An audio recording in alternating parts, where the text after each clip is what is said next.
غالبجان یوسفوف سراینده استراده توجیک و معلومات کسب اقتصادی. غالبجان 21 دکبر سال 1981 در شهر خوجند تولد شده است. سلام دوستان، خوش آمدید. حتما ابونه شوید و ما آغاز میکنیم.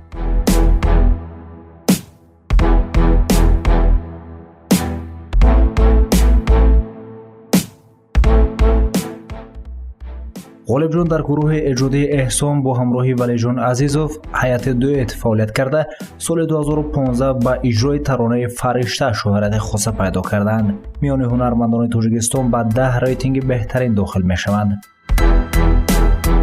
پس از ختم مکتب میانه به دانشگاه دولتی خوجند داخل شده سال 2004 آن را به اختصاص اقتصاددان ختم کرده است.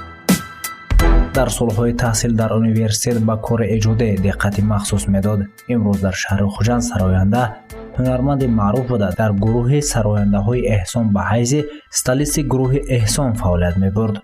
حالا گروه احسان پراکنده شده، هر دو سراینده در علاهیدگی فعالیت میبرد.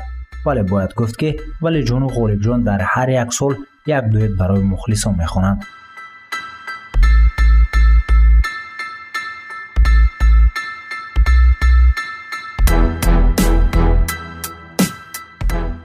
غالبجان طبق معلومات ها عائله دار در شهر خوجند زندگی می کند.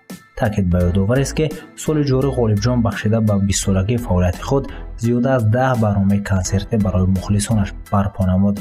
با همین تمام، خیر عزیزان.